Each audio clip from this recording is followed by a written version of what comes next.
Okay, so welcome back to our continuing series of lessons in magic here on the channel. Today we're going to be taking a look at what is a logic set and what is a logic set? I have no idea. I don't even know, right? There's probably a proper term for this. I don't like looking things up. I'm not that kind of guy. Then I'd have to remember all kinds of stuff, memorize it. It's too much work.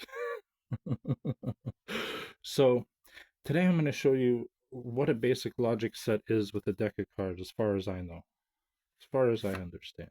So we've got our entire deck here.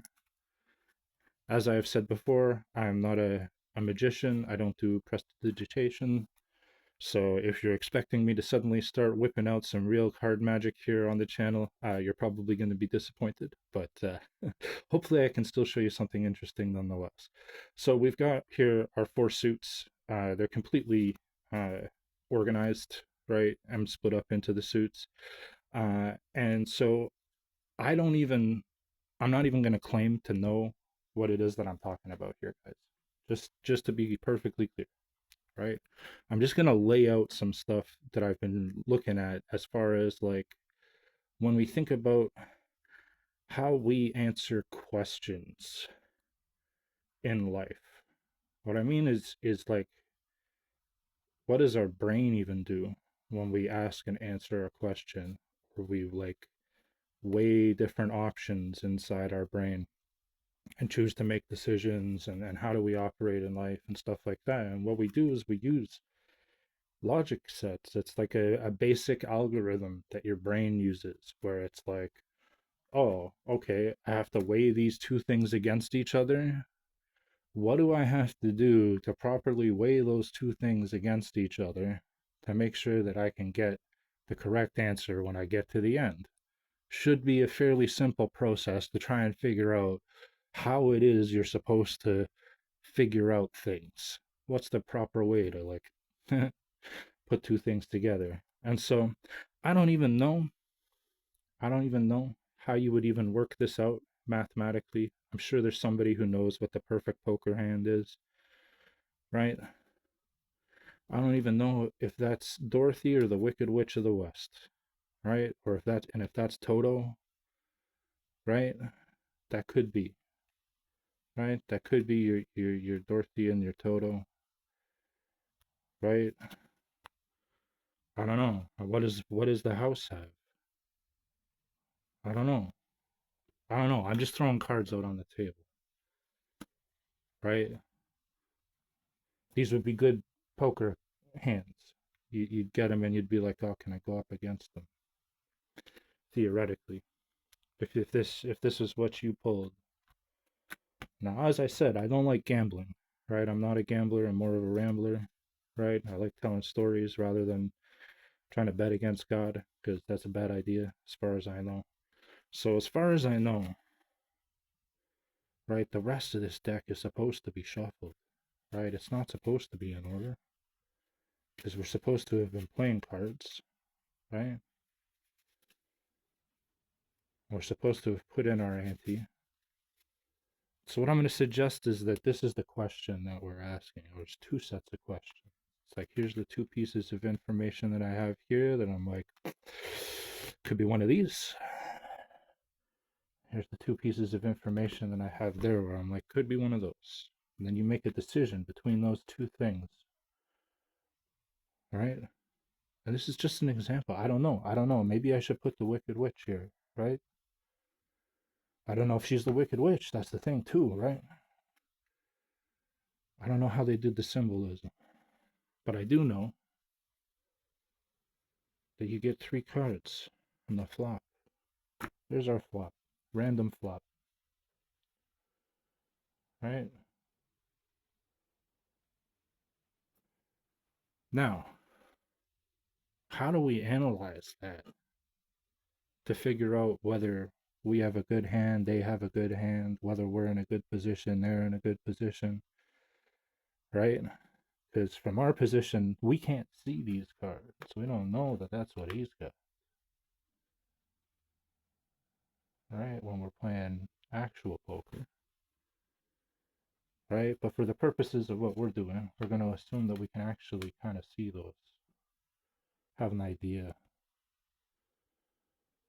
that maybe it's because we're seeing this and this doesn't interfere, right? And so maybe we know that that means that this card could have something to do with them, but theoretically doesn't harm us, right? What I'm going to suggest to you is that these three cards, a way to think about the questions that we ask, it's the three wise men,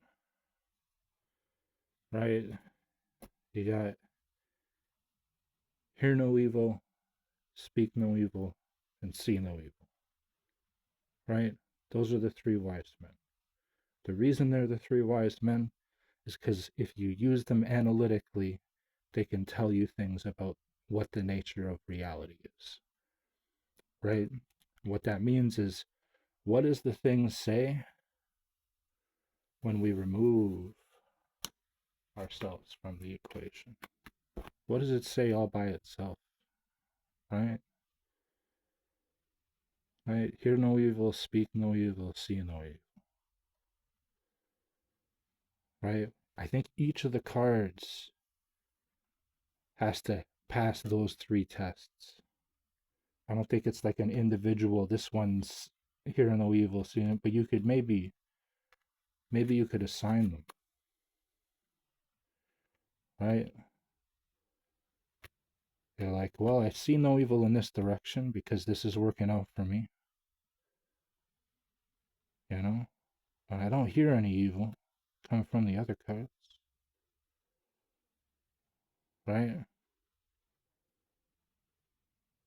And am I trying to put my own, how much am I trying to put my own opinion of what's going to happen into it too, right?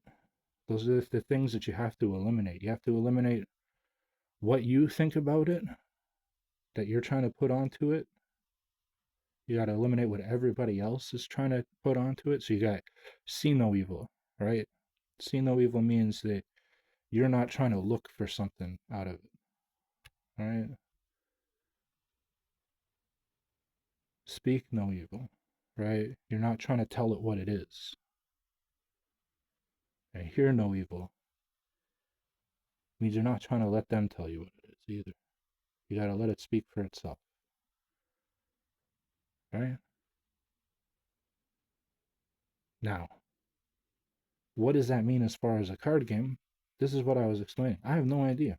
I'm just looking at some cards here on the table, trying to understand this myself. What is a logic set? You know what I mean? But it's like, this is what we do. We take our two options and we weigh them against each other. And then we try to eliminate those three things so that we get better clarity, right? About what the thing is that we're actually trying to answer. Isn't that true of like everything that you've ever done in life? You kind of weigh the different options against each other, but every time you weigh the options, you're not really doing 1 versus 8. You're kind of doing 1 versus 8, but you're actually doing 1 versus 1 versus 1 versus 1 versus 1 versus 1, right?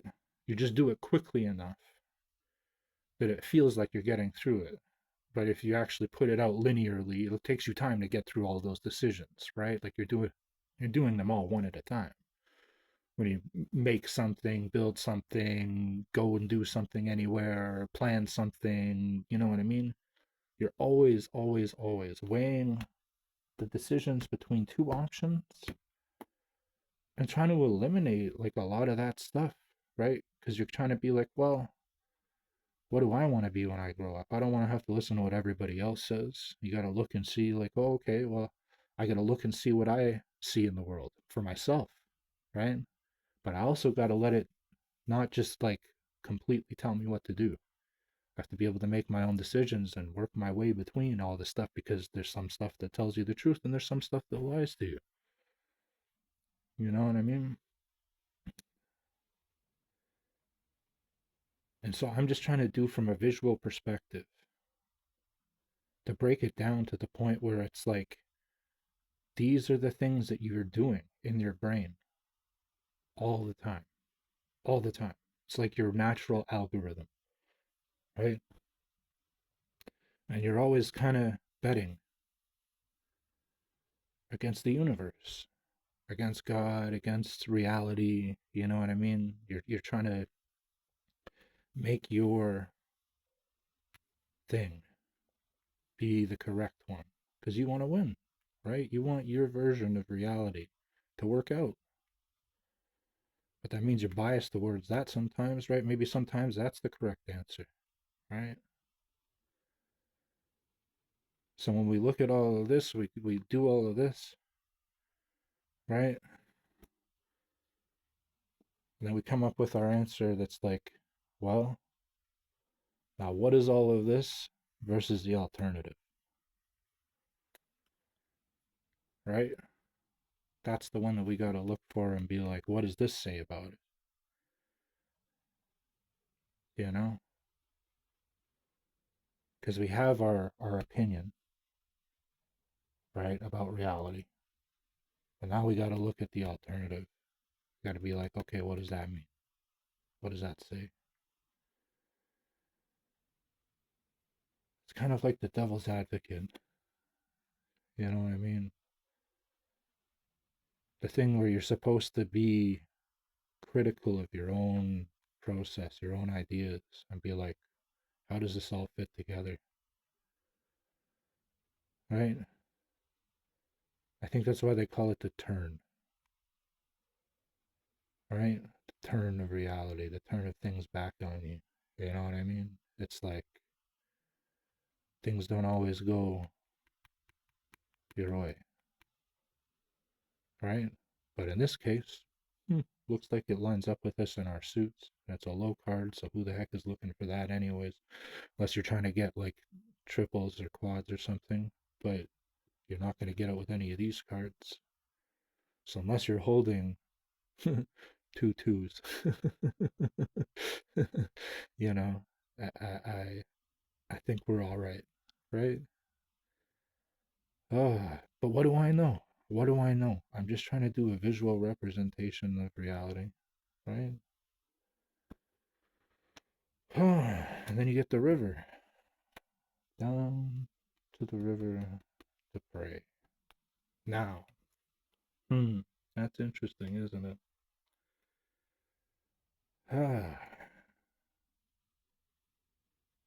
So we walked ourselves into one here. All right, that's a good representation. That's good, actually. I like that. House always wins. How do I know? I don't know. I don't know how the house always wins. You know, but I do know, right, that my queens with ace, full ace, or queens with ace, I don't know what the hell you're calling that. You know what I mean? I don't beat now.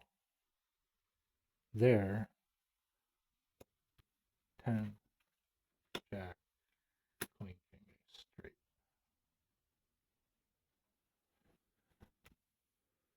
right? What I think that means as well is that logically, from a logical perspective, once you lay it out, there is only one logical solution. And it's going to line itself up every time, whether you like it or not. I thought that would be a good hand, too. You know?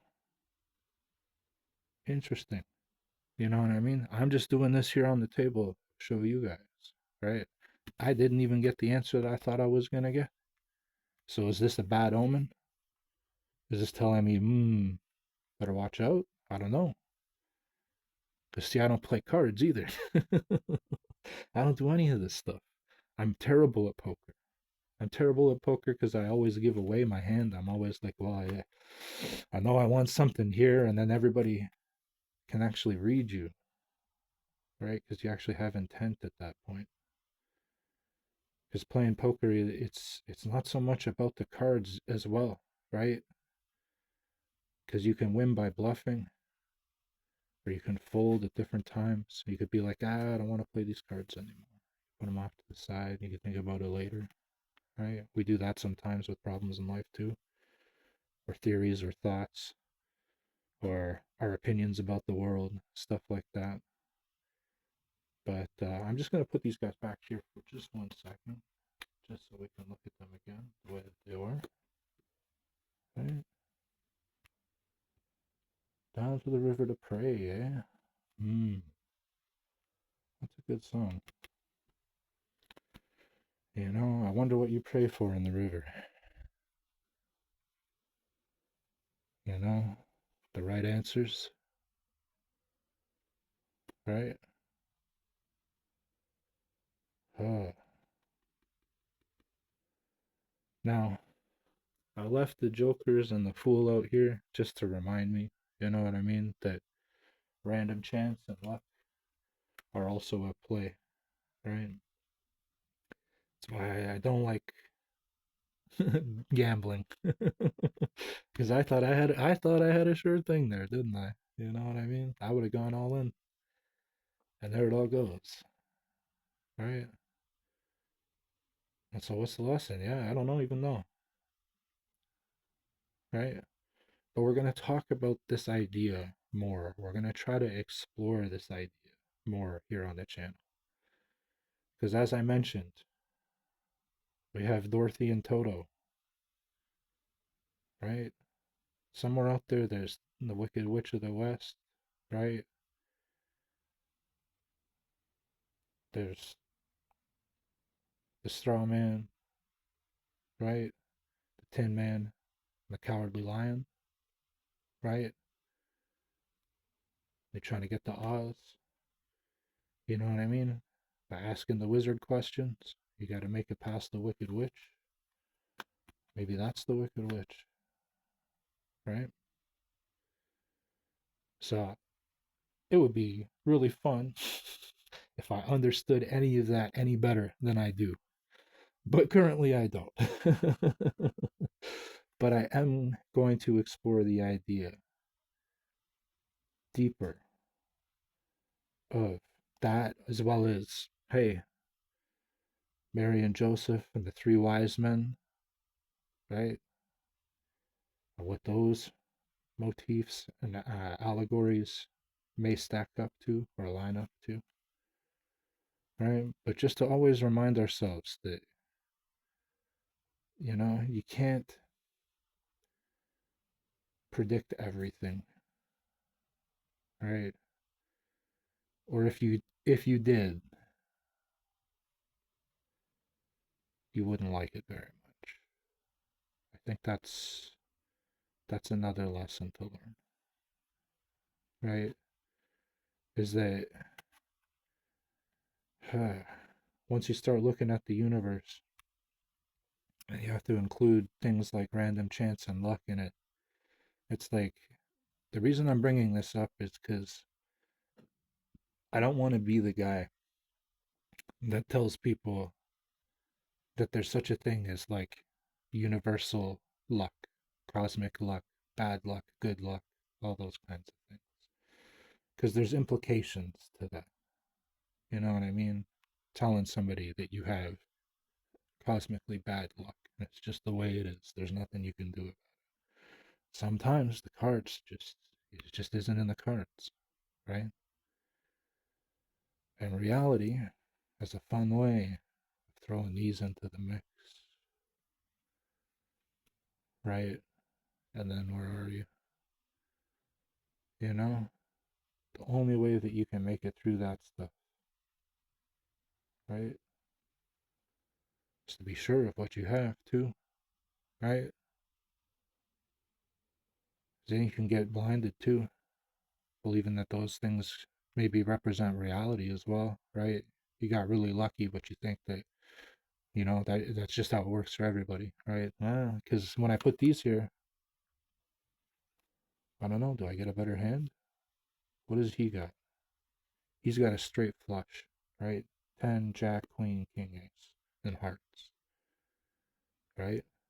So even with those in play, it's on his side. Right?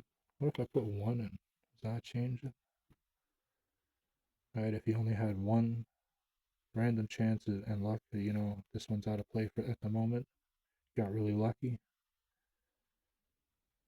Let's see. Yeah, see, he's still got a 10 jack queen king ace, right? And I'm no better. I'm a 10 jack queen king ace, right? We're both offsuit. Luck of the draw, right? Is that what that means? I don't know. I don't know, right? But just some interesting things to think about, right? I could give you before I go, we will get into magic spells later as lessons, you know what I mean? But some of the some of the oldest ones that you guys will even know. You probably know them, you don't even know that you know them, right? Bippity boppity boo, right? You you take the two things, you put them together, and what do you get? Bippity boppity boo. That's the, you know, zim zam alakazam, sim sim salabim, hickory dickory dock. Trying to think, there's so many nursery rhymes. There's so many nursery rhymes that are logic sets, you know. I think Mary had a little lamb, you know what I mean? There's anything where you have the two things, and then they go on the journey together and they go through 3 steps figuring something out, you know. Ricky Tikki Tem or Tiki Tiki Tembo, the book that I read, right?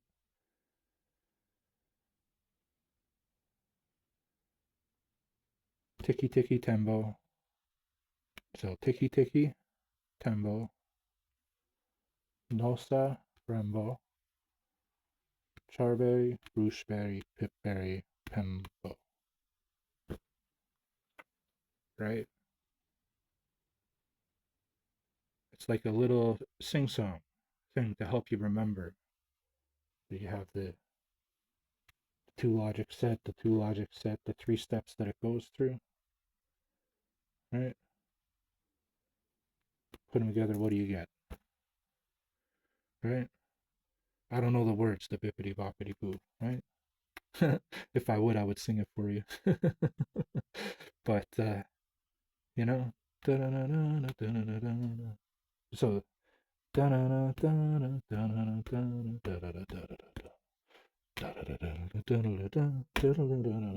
right? Let's, how many songs? Probably good polkas you could dance to and follow the same logical sets. And it's the interesting thing about like the nature of the universe. It's like what allows you to play poker in the first place, right? It's like the nature of the universe is such that it actually allows for this. This is the rule set, and it doesn't really go like beyond this. When you're making decisions, it's like these are all your moving parts. This is what you got. You know what I mean? And so, eh, in a way, right? If you start to just realize that that's like the thing at the base of the system, right? You can start to examine everything.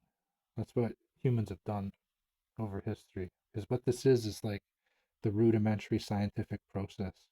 And your brain does it every time it makes a decision. It doesn't necessarily mean that you make the right decision. It doesn't necessarily mean that you know or you have the right information in the inputs in the first place. It's kind of like a computer code, right? You could have corrupted code telling you, you know what I mean, that you need to look at the world a different way because somebody told you something about this X, Y, and Z sometime, some way, and you never really looked it up and thought about it. But if you apply the same logical process that you're supposed to use for everything else that you think in life and everything else that you're trying to make logical, eventually you come to the correct conclusions because there's no other alternative. And if somebody would like to do the mathematical presentation of why there actually are alternatives outside of this stuff, please, please, please educate me. I need to know. Because when I look at it, I'm like, you know, Dorothy and the Wizard of Oz, and you go through all the steps, and it's all a logical process, and you come out at the end and you learn the thing. You don't need to do any more than that once you've done it. So what else are you doing? Why else are you trying to come up with other stuff if it doesn't make sense? But that is just my introduction to logic sets and what is a logic set here on the channel. And it's a subject that I think that we can have a lot of fun talking about once we realize that each of these kind of represents things like the three wise men or hear no evil, see no evil, speak no evil, or the scarecrow, the tin man, and the cowardly lion. You can look at the parallels between like the scarecrow, right? Is he see no evil, hear no evil, or speak no evil? Probably speak no evil, right? Because if he doesn't have a brain. He's too simple to speak evil, right? And the one without the heart, I don't know which one doesn't have the heart technically in this scenario, right? But that's the Tin Man, the one that you believe in. That's the one that we believed in, but it actually was empty, right? And then the Cowardly Lion, right? Doesn't look like much, but hey, that's what did us in the end. You know what I mean? That's what gave him the link, right? If he hadn't gotten that in that flop, he'd be just as stuck as we are, right? So just by looking at some playing cards in a simple game, and I haven't even thought about what are these other cards if we had other people down at the table, because they wouldn't even bend those cards. I would have had to deal them out of this stuff, and we would have gotten a completely different set of cards when we were looking at them. But I'm actually glad that we got to look at them like this first. You know, it makes way more sense, and we're not introducing other variables, things that we got to think about bluffing. Or how many people have folded, or how many times you've played the deck, or how many rotations it's done.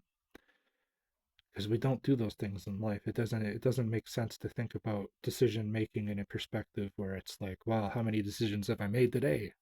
You know, try to count them and keep in mind, keep track, keep score. Right? You'd wear yourself out just trying to do that. So I'm gonna leave it there.